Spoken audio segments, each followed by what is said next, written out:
Namaste everyone. Welcome to part 1 of the 5-part series brought to you by Swarajya on a new idea of India. Episode 1 is presented jointly by Bharat Varta and Swarajya.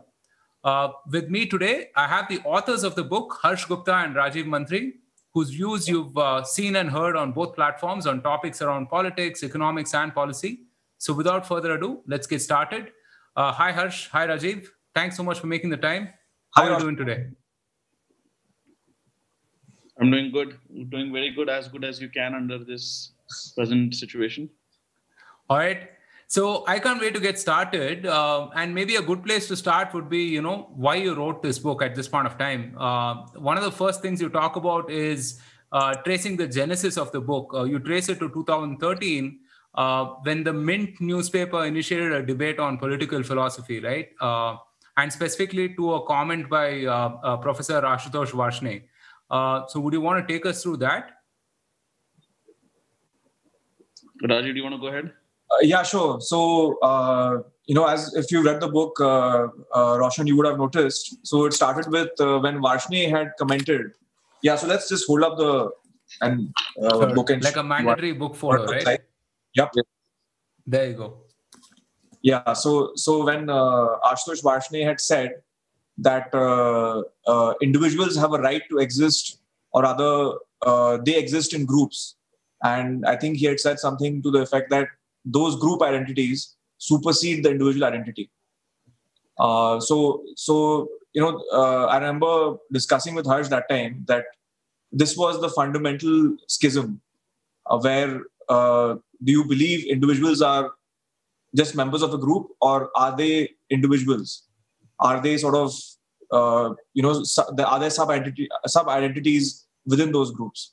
So then we sort of picked up that point, and then we sort of argued for the case that individuals should be seen not as members of a group, but as individuals. And I think that gets to the heart of the debate between, what is the idea of India versus what we propose to be a new idea of India. Right. So this was back in 2013. Harsh, you want to talk about what has happened from that time to up until now, leading to the release of the book? Yeah, sure. So basically, I've known Rajiv since 2009. And I think we started co-authoring in 2009 or 10, a few columns every now and then. I think we co-authored about 50 columns together, mostly for Mint, also for Pragati, Swarajya, Indian Express, and separately also we've written many other columns for Wall Street Journal, Financial Times, so on and so forth. And especially after this 2012-13 and then onwards debate that you mentioned, first between ourselves and Professor Ashutosh Varshney, then actually in the Indian Express op-ed pages, the current Finance Minister Nirmala Sitharaman joined on our side, and Javed Anand joined on the side of Ashutosh Varshney. More people joined, including Jagannathan, who's now the editor of Swarajya. And, then there was, when Swarajya magazine was launched, the inaugural cover, the title piece was actually called A New Idea of India. It was co-authored by me and Rajiv. And it was launched in Goa, I believe, by Shri Shri, the spiritual guru. And, it just kind of all fell together. And then, of course, Narendra Modi won 2014, then he won 2019. And around 2017 or 18, our initial idea was, let's just kind of put all these columns together as an anthology and publish it. Because people, even if you build a website, people don't really go to columns. It kind of gets lost after some time. Once we were doing that, we realized that a lot of the content was very old. Especially 2012, 2011 was just outdated. And so we started, okay, let's tweak it a bit. Let's just upgrade it without making it anything else. And then we kind of just fell deeper and deeper and deeper into it. And then it was just became frustratingly longer and longer. And then it became an entirely new book. Right. So, if I'm my suggestion to anybody who's trying to write an anthology, please don't. If you have any quality standards, because you'll end up writing a new book. Right. You'll just waste some. I'm just kidding. I'm just saying the idea was actually not to write a book. The idea was just to put our columns in one place, maybe slightly updated, but then it became an entirely new book. And I think 2019, the re-election of Narendra Modi, and then the things he did with 370 CA, the things he's talking of doing, and a lot of stuff happened on the economic side as well, which people kind of dismiss it because we're not seeing high growth right now. And there was a time when 2019 we were writing it, we were discussing, are we writing faster, or is this new administration after confident second majority changing things faster? And I think finally under coronavirus, we got some time because, Rajiv and I have been in different cities and countries, continents for the last 10 years quite often. And actually this pandemic kind of gave us an opportunity to be in the same city. That also accelerated the process of actually finishing the writing in the first half of this year, middle of this year. So that is the kind of genesis of the book. Building on what Rajiv said, right. In terms of how we actually wrote the process and how it came about. Right. So the book is called A New Idea of India, and no pun intended, it has a lot of ideas, right? Both talks about old and new ideas. Let's talk about the importance of ideas themselves, right? I mean, you had this video on your social media handle, a scene from Devil Wears Prada the other day, which illustrated this fantastically well, right? So Rajiv, you want to talk about that because people might feel that, hey, this is... this highbrow idea, philosophy, all of these things, they don't really matter to me. I'm just living my life on an everyday basis. How does any of this conversation really pertain to me or, impact me in any way? So you want to talk about that? No, on the one end of the spectrum, you have high-level political philosophy. And at the other end of the spectrum, you have retail politics, electioneering and retail politics, right? So and for a voter, most of the time, they are seeing retail politics. So it's hard to make the connection between the big ideas and what follows much further downstream as retail politics. But that doesn't mean that ideas don't matter. I often sort of have kind of conversations with friends who are more cynical. They're like, "हाँ, ये सब तो ठीक है, पर कौन ये सब बात करता है? Who's talking like this? Who thinks like this?" And so on and so forth. But if you trace back from retail politics one step further back into policy making, which is what a government does, and then go a few steps further back, then you run into these big debates about individual freedom, about group versus individual rights, liberal markets versus state control. So somewhere when we experience that retail politics, we are living the result of the bigger ideas. When we interact with or experience in a negative way also the results of government policies, we are living the experience of those very high level ideas which seem abstract. So that connection, even though it seems abstract, over time it is not something which should be dismissed. Right. There is a very good quote by John Maynard Keynes, just to add to Rajiv's point, and I'll just quote it for the viewers. Practical men who believe themselves to be quite exempt from any intellectual influence are usually the slaves of some defunct economist. Madmen in authority who hear voices in the air are distilling their frenzy from some academic scribbler of a few years ago. We can extend this kind of thinking from economists to political philosophers to religious leaders. The ideas, the realm of ideas matters a lot, even to people who think they're unaffected by it.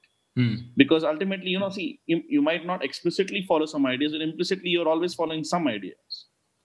And, an interesting point there is when people say, well, demographics is destiny.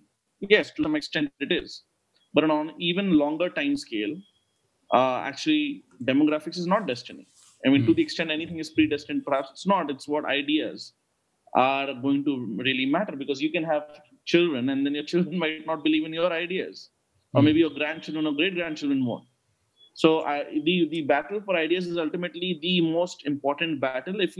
But as Rajiv said, it's a spectrum. So if you're in retail politics, then things probably don't move fast enough for that battle to be worthwhile from that domain point of view. So yes, right. for a 5-year cycle or even shorter cycle, the idea thing is probably looking static. Right. But over a generational or longer time frame, maybe much less so. Right. So let's talk about the level at which these ideas have to be debated, right? And are being debated. I would say, political would be the lowest level of abstraction, right? So where you say that, hey, I mean, I want X done or Y done, and so I'm going to vote for X or Y, or I'm going to talk about the pros and cons of something of that sort. You could, abstract a level higher and say cultural, and then a level higher and philosophical, and then a level higher, maybe spiritual, and whatever other realms you can find, right?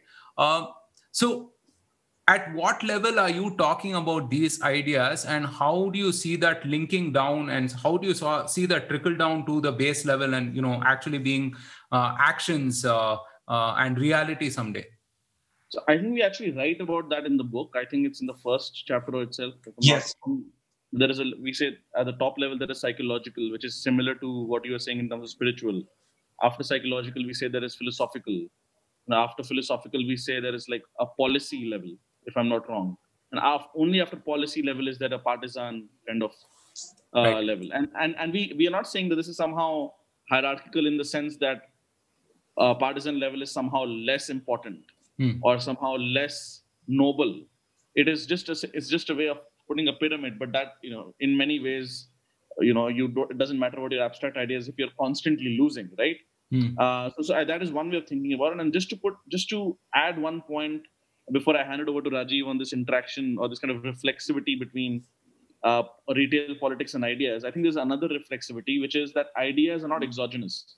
So like ideas shape political power, societal destinies, or economic realities, but those things in turn shape ideas. Correct. So and the reason why that is important is because, if today there is a certain amount of confidence, even India is still per capita poor, right? It's still only $2,000 per income. But there is still nonetheless, and it's very cliche, but there is a sense of we are at an inflection point, right? There is a sense of something big possibly on the horizon. And that confidence that we might actually belong to the top league in turn allows us to have a different set of ideas, because what changes is your attitude, your confidence, right? If you're open to the world, some sense of the Overton window of ideas that make sense to you is different. And if you're naturally defensive or guarding against the world, then a different set of ideas make more sense, right? So in that sense, you're actually not discussing ideas. It's actually the attitude that you've already kind of pre-chosen, and then the ideas fall into your lap. So I'll leave it there and kind of let Rajeev handle the original question that you asked. It's also fairly circumstantial, I would say, right? I mean, I think Claire Lemon put this quote out early, I think, a few months back, that I'm a libertarian in the normal context of things, but hey, I mean, call me whatever, call me leftist or communist or whatever, but when we're under the grips of a pandemic as we are at this point of time, I mean, I favor more of those ideas. Rajiv, you want to continue from where Harsh trailed? No, so ultimately, how do we see ourselves? That is the big question. And how you sort of see yourselves as a country, as a society, is dictated by circumstances. Now, those circumstances are actually shaped by what previous governments did, what this government is doing, and so on. So to Harsh's point on reflexivity, in a way, if you don't take a step back and just presume that past is prologue, then you get kind of stuck in that. You'll be stuck in a rut. But it's important to ask, how did we get here? Why are we here? And if we don't like where we are, how do we change? So that is where the ideas part, I think, becomes really critical. Because then people have to think of alternatives. So if we don't like how this path or this kind of trajectory has landed us in this particular state, how should we change course? So and then you get into debating ideas that, okay, so if we had too much government intervention in the economy, what is the alternative? How should we restructure? How should we reform? And then similarly, in the realm of society and other kinds of issues, social issues and other kinds of topics where policy making becomes critical. And then ultimately, that's the beauty of democracy, right? Where if there is a certain dissatisfaction in society, someone new comes along and says, wait, I'm offering this, which is different from this. And really that alternative is clarified by ideas. That differentiation comes from the difference of high-level ideas. Right. So you cover about 5 broad themes in the book. Harsh, you want to talk about how those themes are laid out? Yeah, sure. I mean, the 5 broad themes, I think, also correlate to the 5 chapters that we have, besides the introduction and the conclusion. I think the first theme is that India is not just a post-colonial entity. Yes, there is obviously a Union of India. There is a Republic of India post 47, post 1950, post 1952, the first election. But India is a much more ancient civilization entity, and the reason why that matters is something we can discuss later on, because it deals about national identity, about political legitimacy, and issues of constitutional morality versus civilization, and if they're at all orthogonal to each other. So the first thing is, we are much older. We discuss in that chapter that it's nation and civilization are technically different terms, and maybe we were not fully a nation, we are nation building, but nonetheless we've always been a civilization. So that's chapter 1. I think chapter 2 is about saying that chapter 2 and 3 is about discussing broadly the issues of who are we, what does secularism and liberalism mean, how do we save secularism from secularists. That's the name of chapter 3. Yeah. We discuss all these isms to some extent about these questions of identity, right? And so that's chapter 2 and 3. And chapter 4 and 5 are much more about economics and governance and state capacity. So we're saying, okay, fine, as the subtitle of the book goes, individual rights in a civilizational state, right? So the individual rights and civilizational part are kind of covered in chapter 1 to 4. But in chapter 4, the individual rights is covered from an economics point of view. And the reason why the state part is very important is because for the first time ever, to some extent, if you kind of discount the Mauryan Empire, Gupta Empire, the first time ever we have a modern kind of unified state of what is considered India, right? And that is that has immense potential and immense achievement, even already right now, because if you think about, the European Union is still trying to be a United States of Europe. And the reason why that is important is it gives you scale. So long as you can, what we write in chapter 4 and 5, especially chapter 5, is that if you can try to prevent the diseconomies of scale, the inefficiencies of gigantism, as we call it, then there is so much leverage you have, because, in a world in which technology is increasingly winner takes all, right? We have these big tech companies in California. We have the Chinese state having their own kind of technology oligopolies. And if you were just a bunch of nations, if you were not one United States, you had no chance of competing against them from trade or technology point of view. Yeah. And then the final part is governance, foreign policy, defense policy, education, healthcare, local governance. So we try to cover a lot of that in the last 2 chapters. Right. So the reason why it's not just disparate, they're all connected, is because the civilizational state is a common part in all of them, right? So we want domestically, as you rightly mentioned, Claire Lehman's example, right? Our first default is also towards individual rights. But a lot of the book is about those boundary cases where that breaks down. Exactly. Whether it is economics or culture or civilization or trade policy or governance. So that kind of yin and yang is what makes, according to us, the book very interesting. Right. So this schism and difference between the Bharat and the India aspect of things, right? I mean, we've discussed multiple ideas, topics, issues on Bharat Varta earlier, and we've referenced it a couple of times as well, that it's 2 modes of thinking. Whether you think India is a 5,000-year civilization, probably more, or you think India is a 70-plus-year-old country, right? Rajeev, how do you see some of these play out in everyday discussions, everyday ideas, everyday politics as such? A few examples. Well, so one of the most striking examples recently is the debate around the CAA, right? The Citizenship Amendment Act. So what was the fundamental objection there of those who are against the CAA? They were saying that how can you exclude a particular religion? And that was the whole nub of the issue, that India is supposedly, allegedly creating religion-based sort of preferential treatment and so on. But the recognition that needs to come there is that there is a history of partition. There is a history of vivisection of what was Bharat in a larger sense. In a broader sense, along religious lines in 1947, and that partition actually didn't happen in a very thoughtful manner, as we have kind of explained in the book. So the person who actually was responsible for this, he had never set foot in the country, Cyril Ratcliffe. He's a person who never come to India, and he was very kind of blasé about, what would happen if he did his job badly, or if he didn't do it sort of with complete care. And the result of that was that many sort of non-Muslim religion people found themselves in theocracies after partition. So initially with Pakistan, and then later, obviously, with Bangladesh as well. So, and the life that these people have there, the non-Muslims in the Islamic theocracies, is not something, which is obviously, it's not great to be a minority in an Islamic country. And this is very well documented. There are all kinds of human rights violations. So India did the right thing here by saying that, India will be the home for these oppressed people. And by the way, the CAA does not change any kind of immigration or citizenship rights for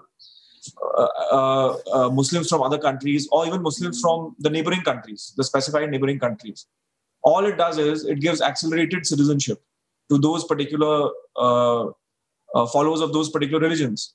But what was lost in the whole debate was, is India home for these people or not?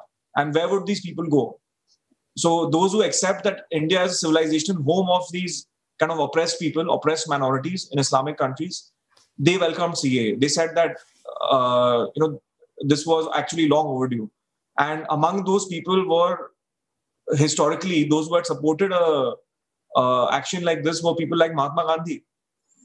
But in today's time, a lot of self-described secular politicians and so on, they continue to oppose it. Which is the fundamental reason for this is they don't recognize that India is a civilizational home, is a civilizational country. And just to add to Rajiv's point, not just Gandhi, as he mentioned, I mean, the entire premise of the Nehru-Liaquat Pact was the idea that, this partition has happened. And unlike Indian Muslims, for example, who at least had a notional choice, except what is now Indian Punjab, which includes Haryana, parts of Delhi, Himachal Pradesh, most of the rest of Indian Muslims, for example, were not driven out of India, right? But whoever, especially in what was then West Pakistan and is now Pakistan, basically, especially in their Punjab, to some extent in the border Sindh regions, there was an exception. When they are the ones who are facing the brunt of the rapes of teenage girls, etc., they're in Kharparkar and Nagarparkar and all those areas. Basically, entire Pakistani Punjab was cleansed. And the idea was, okay, so these people did not have a right, these people did not have a realistic choice to say, okay, can we be minorities in what is now Pakistan? Or can we go to India? So anybody with any kind of economic means, in most cases, just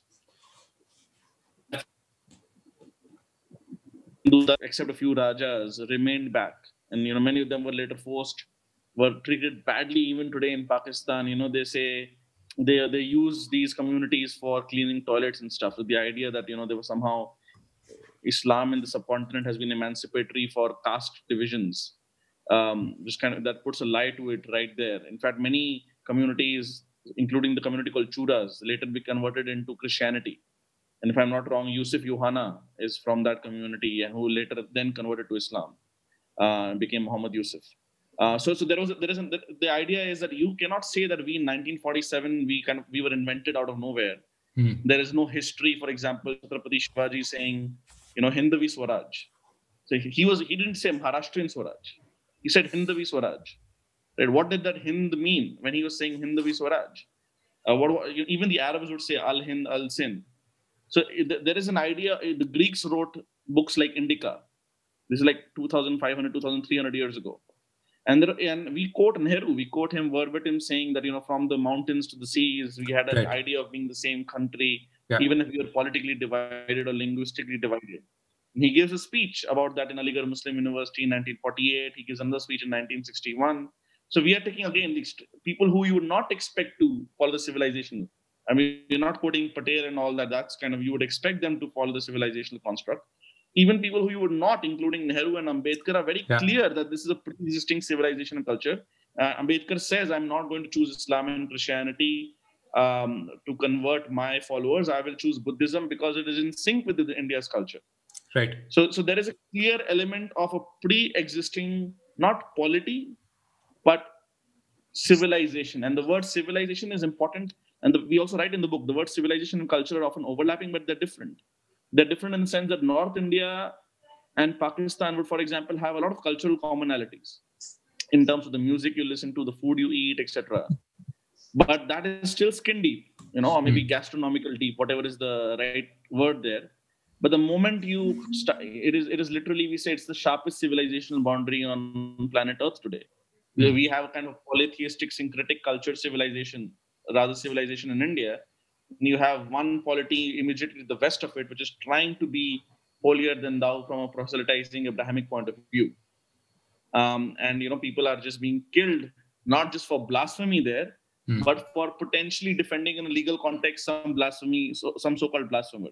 So you could meet people and speak Punjabi and have great time discussing Bollywood and food, but there is a clear civilizational and this is something that previous people who had discussed the idea of India, we quote Sunil Khilnani, in turn quoting Gandhiji.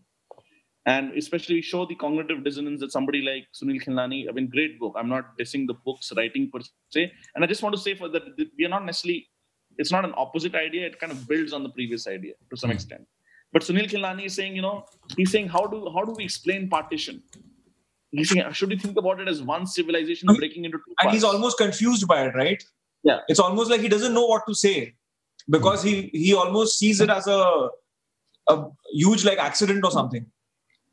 So the framework kind of breaks down, right? So what's interesting is in 1948, the Aligarh Muslim University speech in January 23rd, if I'm not wrong, just a week before Gandhiji was killed. So Nehru goes to Aligarh Muslim University and says, Aligarh Muslim University was the headquarters of the Pakistan movement, right? It is in Western Uttar Pradesh. He goes there and he says, past is what it is. Let's look towards the future. When I look at this beautiful civilization, I feel like I'm the inheritor of it. And then he says rhetorically, do you also feel it the same way? It's the reason I'm saying rhetorically because he knows obviously they do not feel the same way. These are the same people who literally led the movement just a year ago. But he's trying to be large-hearted. Not to lead the movement, they also voted for the League. They voted for the Muslim League. Precisely. Yeah. It was not a universal adult franchise. It was a limited franchise. But amongst the limited franchise, it was overwhelming vote for the Muslim League. In all these so-called Muslim minority North Indian provinces, as far as Tamil Nadu, what is now Tamil Nadu. So he's asking, do you feel the same joy and pride? Nehruji is asking these people. And, obviously it's a rhetorical question. And the point is, how do you then put it together? So if Kashmir is in a way kind of where it kind of, the rubber hits the road. So Indian kind of this nationalism hagiography, this Indian Congress kind of nationalism.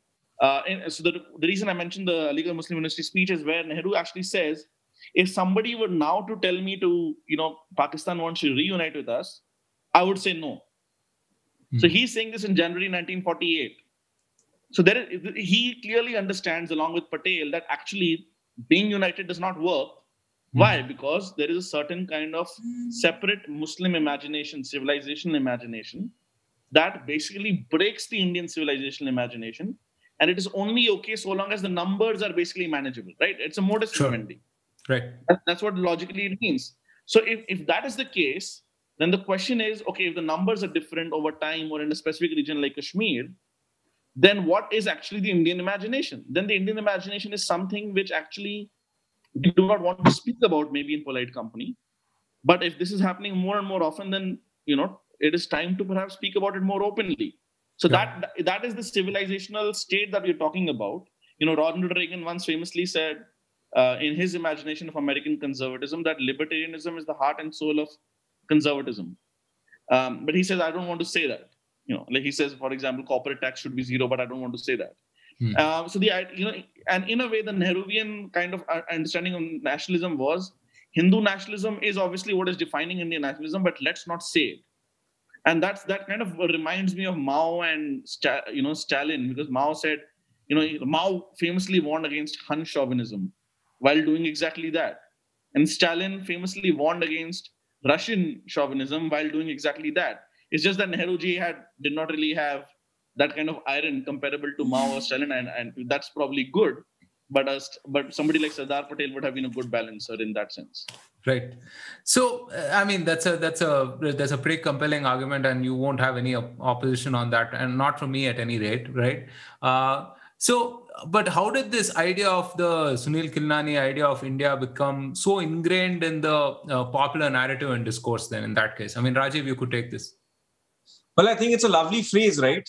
It is actually Tagore's phrase. It's Gurudev Rabindranath Tagore's phrase. Firstly, I think it's a very nice phrase, the idea of India. Very catchy kind of a phrase there. So, and then I think his book is actually very well written. And those ideas which he presents in the book probably were not contested for a long time, which is why it had kind of a free run. So I think, and also obviously the governments of the day kind of imbibed or aligned with the ideas that Khilnani espoused. So in fact, you could argue that many governments actually took it too much in one direction, and even contorting even what Khilnani himself would have advocated. But I mean, that's a separate discussion for another day. Right. But yeah, I would say it just comes down to sort of a well-written book presenting a good thesis, and then the phrase, which is a very old phrase actually by Tagore. So it just caught the imagination for some time, I think.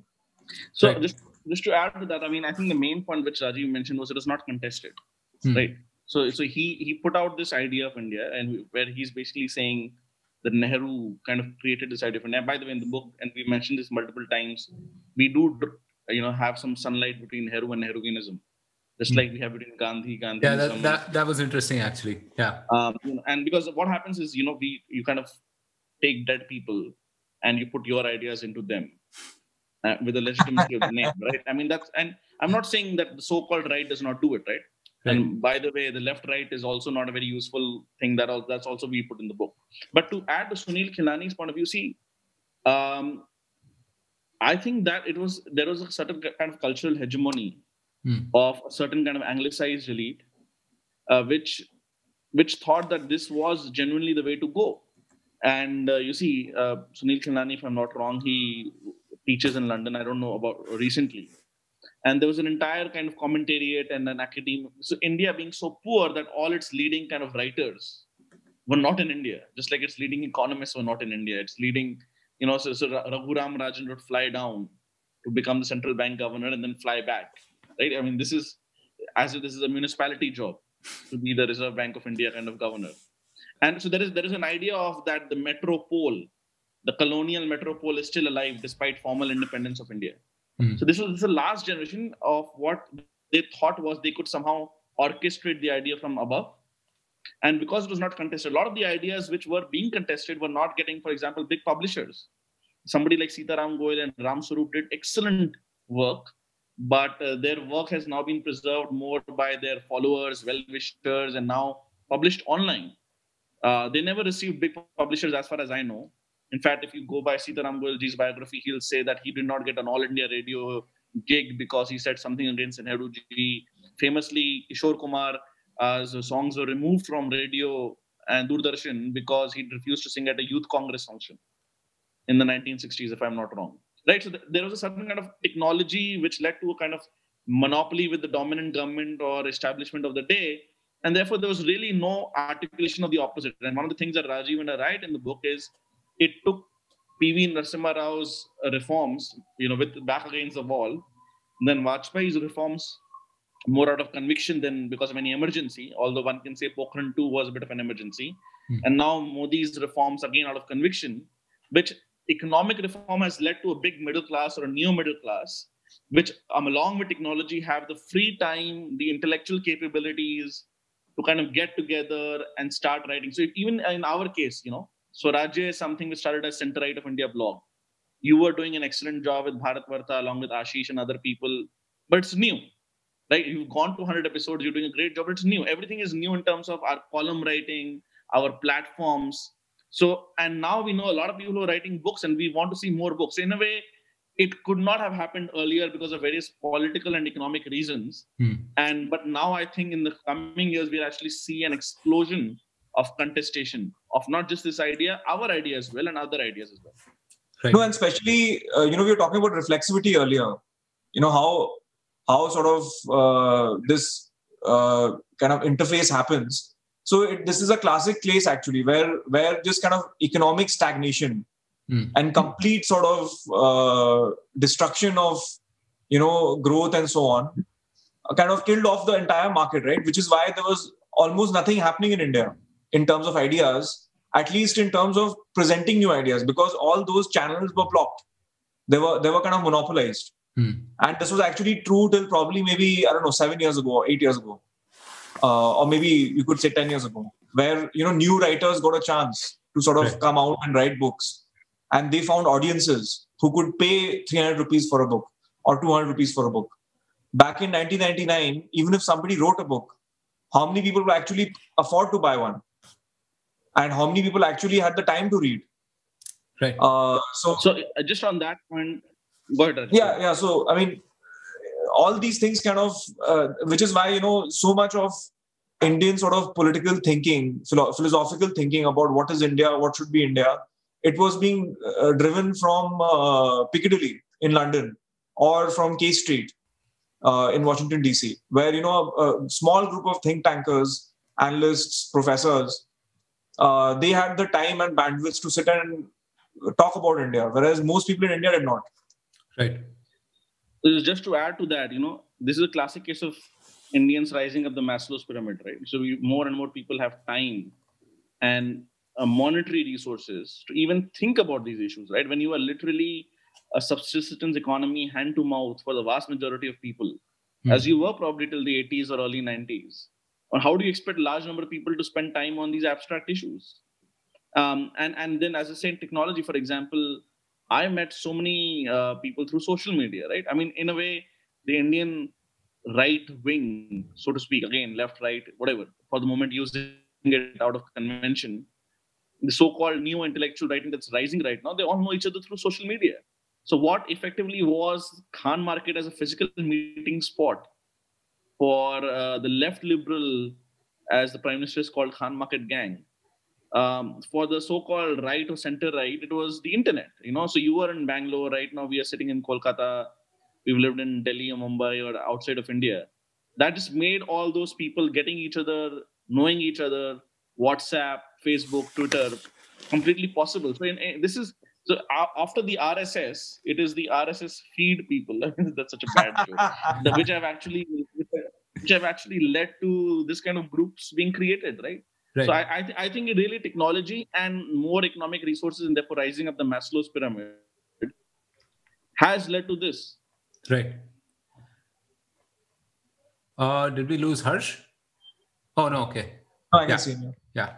No, so one testament to how deeply embedded that civilizational ethos is in the lived reality of India, right, is the fact that, despite 60, 70 years of quote unquote Nehruism, right, I mean, it has not gone away, right? So soon as people were able to talk about some of these things, had the wherewithal to do these things, engage in intellectual ideas, I mean, this is the first idea that's surfacing right now, right? And you and I and everyone else are a product of that per se, right? So one of the very interesting things that you talk about is this view on secularism, right? That it is the opposite of theocracy. Now, the other thing also is, and we hear this often, is this concept of dharma nirpeksh versus this philosophy of sarva dharma samabhava, right? I, for the life of it, have not been able to figure out how the state can privilege one thing over another, right? Essentially see some as individuals, some as group entities, and so on and so forth. I can't wrap my head around it, right? But Rajeev, would you like to talk about this? Maybe explain that in some context to us. No, so as we write in the book, Roshan, we call it the pseudo-secularist fraud, and the reason I say it is a fraud is that what is actually being done in practice is the complete opposite of what the label is on the bottle. and the intent of what you would think it is. For example, there are many states in India which are offering today religion-based welfare. Many states are having different kinds of schemes. In fact, even the union government has some religion-based welfare schemes through the Minority Affairs Ministry. So what do these schemes do? They basically give out welfare sort of scholarships in education, other kinds of benefits and government benefits based on the religion of the person. So let's say if you're a minority person, which means if you're a Christian or a Muslim or Sikh or Parsi or something, you get these schemes. If you're a Hindu, you're denied these schemes. So is this reasonable? I mean, can we say the government is secular over here if the government has these kind of schemes? Which secular republic in the world offers schemes like this? So it is completely untenable actually to label these schemes as secular. But that is what has been going on, not for the last 10 years or 15 years, but for decades, where a variety of governments have basically entrenched discrimination and called it secularism. Right. So, one of the amazing aspects of the book is, the words and phrases that you introduce, right? So one of the things, I mean, I don't know if this is original or, neologism or it's borrowed it from somewhere. You call it minoritarianism, right? So active minoritarianism as such. So Harsh, you want to talk about that as such, where, these laws and regulations are being used actively to promote certain group interests as such? Sure. I'll just get to minoritarianism in a second. I'll just add to the first question that you had asked about this term dharmanirpeksh. And so it's very important to clarify that, when we're talking about civilization, we thought that the best word which describes Indian civilization is dharma. So to be dharmanirpeksh is to basically be civilization neutral, right? In that sense. And if you're civilization neutral, you are almost neutered in a sense, right? So a lot of BJP leaders, a lot of intellectuals have said the right translation of secularism should be panth nirpeksh, which is, you are neutral to the specific path. So, so that idea basically being there fits perfectly well with panth nirpeksh, because then it's saying, we are agnostic to what specific path or spiritual fulfillment that you are following. But if you make it dharmanirpeksh, then you're saying that we are neutral to all ethics in a sense. And I think that is where the problem lies. The Sarv Dharma Sambhava is a classic case of that, right? Because then you're saying Abrahamic proselytizing religions, the two of them, and the various Indic paths are on the same plane in a certain sense. Now, maybe in front of the state, they should be. Yes, I would actually argue the fact that there are Abrahamic paths in a society makes the idea of separation of state and religious paths even more important, contrary to what some people think. But it is important to use the right language, because Indian secularism devolved into equal respect. Sarv Dharma Sambhava is often translated as equal respect. So the problem is there is nothing called equal respect, right? I mean, and actually that is not the proper role of the government. What is respect? I mean, you can always, what is equal respect? Someone can say this is not equal enough. Exactly. Right. I mean, the point is, no matter, even if you actually do want to sincerely offer equal respect, the chances of it being perceived as equal on both sides is basically nil.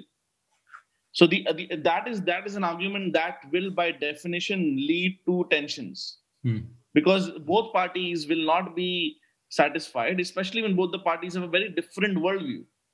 So now coming to minoritarianism, as Rajeev mentioned, both the state government level, union government level, you have schemes like Nai Manzil, for example, under the Minority Affairs, the MoMA ministry. And often you have earmarked scholarships for, minorities. Often the photos are given of Muslim boys and girls, often in very stereotypical garb, as if you go to the documents on the ministry website, as if young Muslim men and women, boys and girls do not wear normal clothes, It's a very kind of an old Amar Akbar Anthony kind of representation mindset. Ye Muslim hai Chacha Jan, or ye hai Anglo-Indian Christian, and this is the Amar, who's the remaining Hindu. So there is an element of what we feel is, you're doing tokenism. You're spoiling the real meaning of minority, of secularism in a genuine sense. You are deriving poor Hindus, boys and girls, of these scholarships. In these scholarships. And actually also, Harsh, just to interrupt a little bit. So many of these programs are actually pushing those young people into learning and studying religious orthodoxy. So it is kind of depriving them of a modern education, which for example, madrasa modernization. So I mean, here many governments are funding madrasa education, which is depriving minorities of a modern education, which kind of limits their options in a job, in a kind of a economy and a modern economy and a job market. While at the same time, Hindu majority schools, except the linguistic minority ones, get placed under RTE and the 25% quota that right to education enforces on so-called majority schools. And these things, which have been kind of sanctified by constitutional amendments, which again the court did not strike down in its understanding of basic structure. We'll come to that later. So there is, as Rajiv was saying, you've completely inverted the meaning of secularism, whereby you have taken a Hindu majority school, you've put restrictions on it, you said you have to do certain things, even if you don't get a single paisa from the government. You've taken minority schools, whether it be leading Christian universities or colleges or madrasa schools at the bottom of the food chain, and you're giving them money while you're not putting any restrictions on them, and they can have religious quotas from 51% to 100% effectively, whatever it is. On what planet does that pass any sense of fairness test, justice test, reasonable test? I mean, it absolutely boggles the mind that this has been going on under our noses. And simply because a lot of people are not talking about it. And by the way, a lot of these Ministry of Minority Affairs was created as recently as under UPA. 2006, I think, if I remember correctly. Yeah, so these things are not, it's not like they've been from the beginning of the Republic either. A lot of this is actually relatively recent. And because there is so much areas kind of fight this civilizational culture war, so to speak, the Modi government got re-elected, it did 370, it did CAA, that actually even the Modi government has not been able to undo the minority affairs kind of scholarship so far, at least. It's not like they don't know the issues. They have opposed it when they were, for example, when Narendra Modi was chief minister. So there is a lot of things to be undone under this garb of minoritarianism. And quite frankly, I don't think this actually helps the Muslim community as well. If you simply had a focus on providing good quality education in all areas, we've discussed that in the book also in chapter 4 and 5 in terms of school vouchers, school choice. Now I think education technology, EdTech will be a great boon in the years going forward, and coronavirus pandemic has kind of accelerated that process as it has done with many other trends. So, this is nothing but tokenism which divides society, does not lead to much benefits, and everybody feels dissatisfied. It's not like the Muslims are very happy with the BJP that, oh my God, aapne hamare liye nayi manzil scheme la di and this is great. They're also unhappy. There is a understandable section of Hindu majority kind of, political interest groups, the people coming out with Hindu charters. They're, of course, also very understandably unhappy. So who's benefiting from this? It does not benefit anybody. Right. Not to draw any parallels and kind of stretch the argument as such, right? But these kind of discussions are also happening in Europe, for example, right, with multiculturalism, where governments are starting to treat privileged groups over individuals, appointing certain representatives as group heads, and them as being representative of the common person as such. Rajiv, I wonder if you could talk through some of those aspects. I mean, is this like a universal phenomena of the globalized world when cultures intermix and intermingle? These kind of resolutions that we thought we could leave for another day are coming to the fore at this point of time. No, I mean, obviously, see, every part of the world, there's both the global sort of aspect of it, plus there are always regional, local issues which are bubbling up, right? Which, for example, in the US, race has been a very long-standing problem for them, reconciling racial sort of problems and kind of bringing racial amity and so on. So they are dealing with their problems in a certain way. In Europe, there is the problem of, we call it a problem nowadays, but the problem of accepting basically non-white, non-Christian immigrants in a way.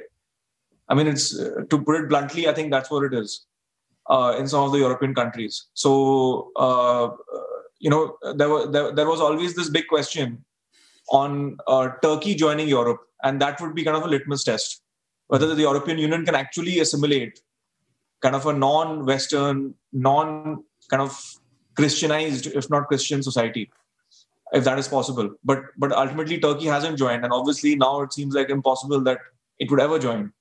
But just some years ago, it was on the table, and I think there is something to be said about the aspect of kind of globalization and even technology along with that, which is making cultures mix in a way which was just never happening in human history before.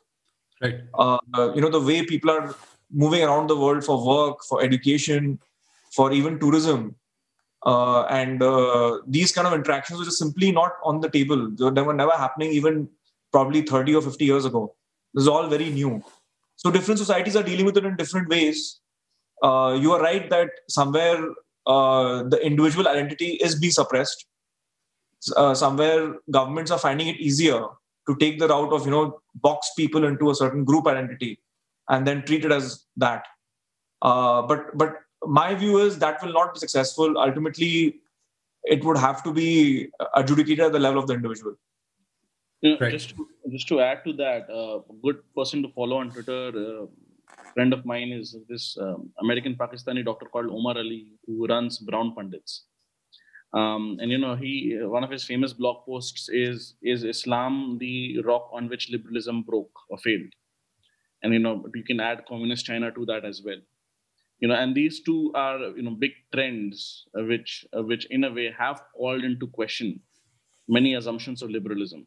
So just to add to Rajiv's point, not just non-white or non-Christian refugees or immigrants, but more specifically, for example, African and Arab Muslim refugees have been a problem in the European context.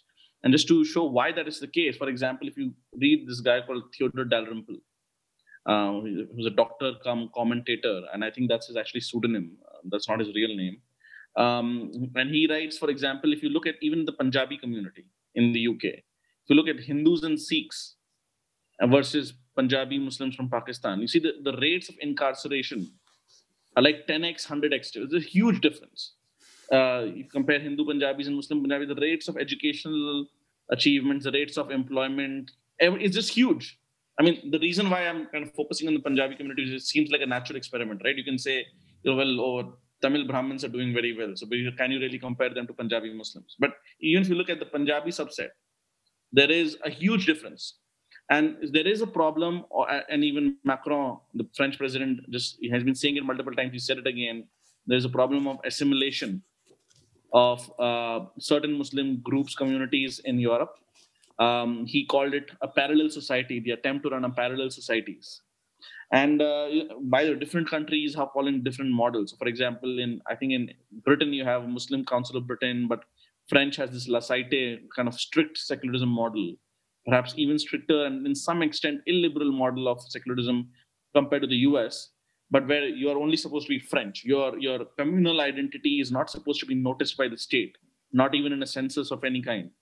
So the French is like, kind of the tough model. Britain is the model where it bends. But irrespective of the model, the problems are in a way related to the ideas and the demographics. They're dealing it in different ways. But it is very clear that they are being forced to deal with it. And in a recent lecture, Macron said that, while we do not agree with what Hungary or Poland or even Russia is doing in terms of quote-unquote far-right populism, he saying there is, and the English translation is, there is a certain vitality, he says, in their civilisational self-confidence, which we need to think about. He also quotes India and China in that list, in a broader list. So there is a sense of they're trying to find something beyond Christianity, but which still keeps those Enlightenment values of seeing the individual while assimilating people who are at least at the first or second generation level, trying to have parallel societies, to use Macron's words. And these are global debates, and there is no one size fits all answers. But when you say multiculturalism has a very specific context in this as a state-led multiculturalism. But if multiculturalism in a societal sense, actually we write in the book that actually in many ways dharma is the original multiculturalism. Absolutely. And the reason why that sentence is important is dharma is about being syncretic. So who are we? There is a subsection in our chapter, who are we? India, the Bharat, the syncretic civilization. Like you'll have one version of Lord Ganesh in the south, one version of Lord Ganesh in the north. Somebody will be the brother of another god and the avatar of another god, and you'll connect to a local tribal god, and some group of local holy men will sanctify it, and before you know it, and all of this keeps evolving over time, right? It's not it changes over time. Yeah. Somebody like Tulsidas wrote the Ramayana when he wrote it in the local language instead of Sanskrit, the Braj Bhasha. He was considered as a heretic, or at least not heretic is not the right word in the dharmic context, as heterodox, let's put it that way. But now that, Tulsidas's Ramcharitmanas is now the new kind of classic standard. So there, and Sri Ram is now in the last 1,000 years worshipped much more than the previous 1,000 years. So these things keep on changing in a very organic manner, which you can't really compare to these fixed doctrines. And so therefore, multiculturalism is not a wrong thing. It's when the state tries to officially have a multiculturalism policy. That is when the problems begin. And that's a distinction between what we talk about in the book as salad bowl versus melting pot. Yeah. So let's move to another facet of Nehruism. Gosh, it's a hard word to pronounce. I don't know how you wrote it so many times in the book, actually. So Nehruvianism. Nehruvianism. Okay, sorry. So let's move to another facet of Nehruvianism, which is the whole socialism aspect of it, right? Recently we had an episode on the labor codes that were introduced, and about Rishi Agarwal, who we had on our episode, literally, he gave us laws after laws after laws, which were so absurd, some governing the way the top shelf of a canteen kitchen has to be cleaned and so on and so forth, right? Absolutely ridiculous. Sorry? I said Kafkaesque. Yeah, it's just it would be comical if it wasn't tragic, right? So these kind of things, and implicit in the underlying principle is that sub businessman chore hai, right? So do you see that changing? Obviously, I personally see that changing as wealth becomes a lot more prominent, and we move up the social chain as such, economic prosperity and so on and so forth. But how do you see that changing, Harsh? Well, I think attitudes are changing. We don't have great kind of longitudinal surveys in India, for example, Pew surveys, the way the US has. So I can't say with any kind of empirical certainty. But from just anecdotally, it seems to me that the youth are much more in favor of wealth creation. I don't think any kind of classical communist rhetoric, or even the way American millennials are reacting to, say, AOC or some kind of new left or far left rhetoric on economics, I don't think that has any salience here. And there are multiple reasons for that, right? Firstly, Indian per capita incomes have increased very dramatically in the last one generation. So everybody here is much more optimistic of their next generation being better off, whereas that has not been the experience for the median person in the West. Yeah. So sometimes what happens is we just look at Western discourse and we try to copy paste it here, assuming because millennials they are unhappy with the 1% or whatever, and therefore the same thing must apply to India. That is not true in India. As I think Rajeev often very rightly says that if you look at Flipkart founders, etc., as opposed to the old businessmen, there is an element of aspiration and legitimacy as opposed to demonizing them. But actually, my one-line answer would be, who do you think is the role model for a college student or a high school student in India today? Is it like Sachin and Bini Bansal, or is it Vijay Shekhar Sharma, or is it like some poet or some theater artist or some activist? Who's the role model? I think the answer would be pretty obvious. I think the answer would be Swara Bhaskar. So do people want to become Swara Bhaskar? Do people want to become Yogendra Yadav? Or do people want to become Vijay Shekhar Sharma or Sachin Bansal? Right. So, we're coming towards the end of this part one of the part five series, right? And I must say, your book has a series of reviews, right, by this long list of people, right, left, center. I mean, you could find, sections and sections all across, right? So right from Shashi Tharoor to Amish Tripathi to Shekhar Gupta to the Honorable Minister Nirmala Sitharaman, Professor Jagdish Bhagwati, and so on, right? So really, how does it feel to get that kind of validation across the board? Because, I mean, you guys are obviously talking about some contentious ideas, right? And even in the case of, I think, one or two of these people, you might have very antithetical ideas compared to, what views they hold as well, right? So, how does that feel? No, I think both of us were very grateful to have the recognition from them. Most of the people that we requested did accede to the request for giving a blurb, giving a comment about the book. They engaged with the manuscript, they engaged with the early draft, and were very kind to give the kind of feedback which they gave. And in some cases, I would say actually there is more commonality than it appears on the surface. So you could think that someone like Shashi Tharoor, for example, very, very different, right? But I think my view is he's been trying to steer the Congress back on a certain path, and as we talk about in the book, as I think Swapan Dasgupta had written very eloquently on how the Congress was the party of Indian nationalism.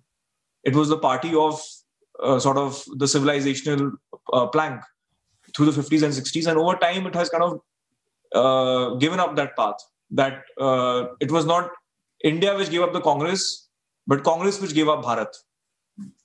So I think people like him are trying to steer the party in a certain way. And even through his writings, like he's been trying to make the point about Hinduism and the culture of India, the civilization of India. So there is some commonality there. There is some commonality in terms of what I think all sides in India, or let me put it differently, all sort of thinking sides in India agree in terms of what needs to be done in terms of administrative reform, government reform, economic reform, and so on. So that I think there's plenty of commonality. Obviously, when the rubber hits the road with politics, people can do different things, but ideationally, at least I think there is a certain commonality. Right. Okay. Anything to add on that? Yeah, go ahead, Harsh. Yeah, just to add on that, I mean, while we have said it's a new idea of India, and in some ways it is, it's actually not that new. If you break the individual rights in a civilizational state, the original kind of constitutional kind of drafting committees did theoretically, did notionally, did normatively, to use the favorite word, have individual rights as the benchmark, right? I mean, even in the directive, we finally used it, and so directive principles also had an aim for uniform civil code, and that was put in by people of the broadly Congress party.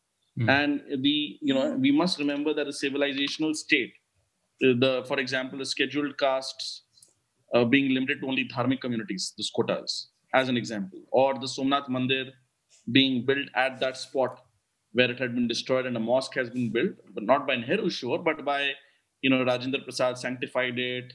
Patel and his followers made sure that it was actually made. So Congress was a much bigger, broad tent of various diverse intellectual opinions. So in that sense, while it's a new idea of India, we've kind of upgraded that basic theme.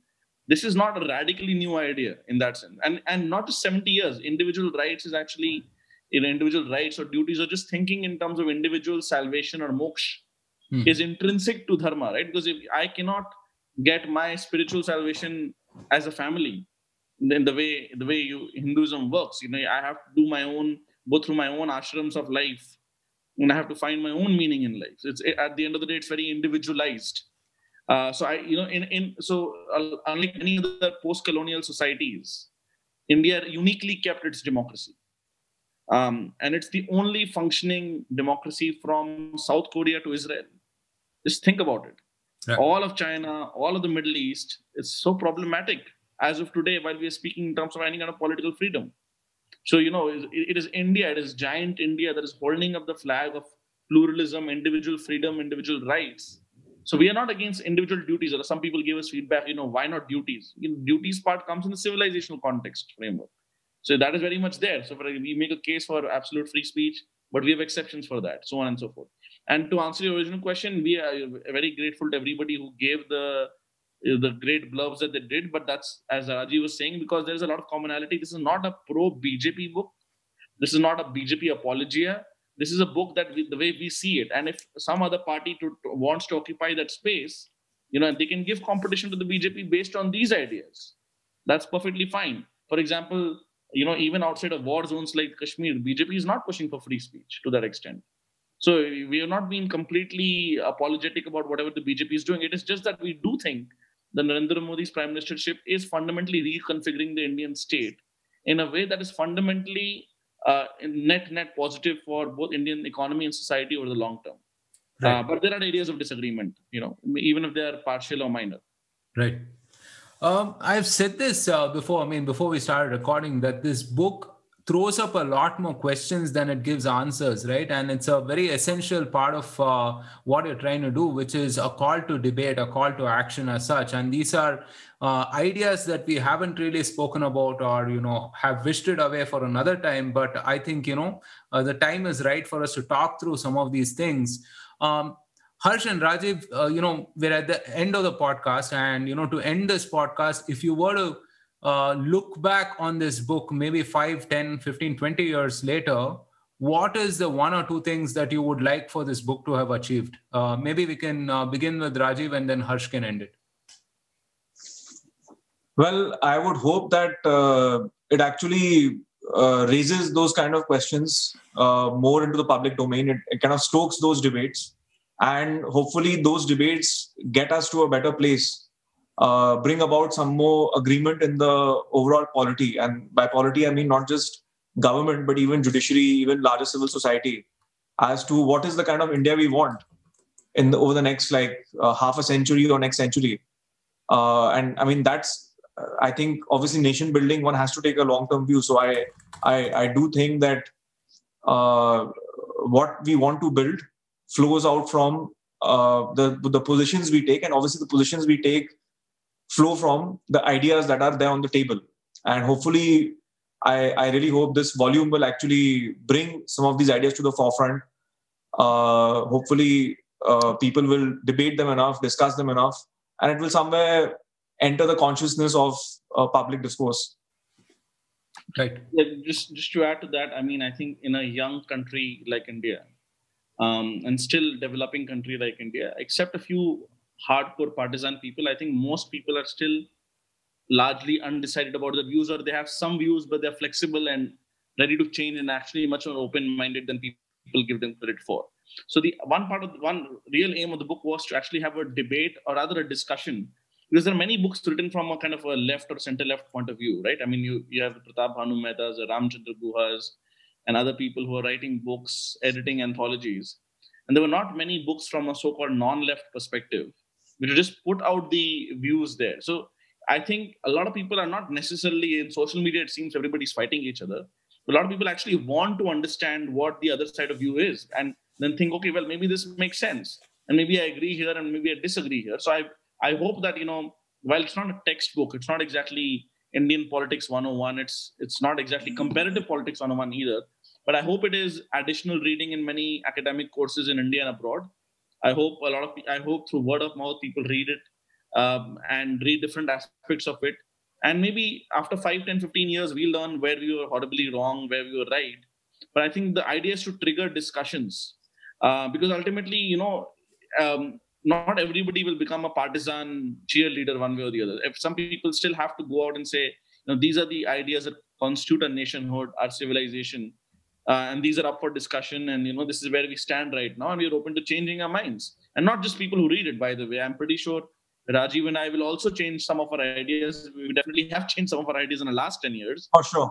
So there's no reason. For example, trade is one aspect where we change. It's an interesting subsection in the book.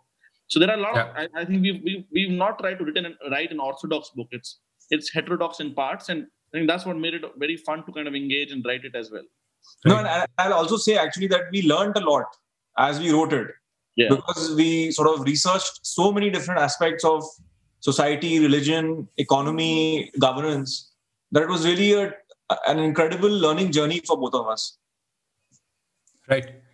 Okay, Harsh and Rajiv, this was a fascinating conversation. Always a pleasure talking to you both. So on behalf of Swarajya and Bharat Varta, thank you so much for engaging with us, and all the best.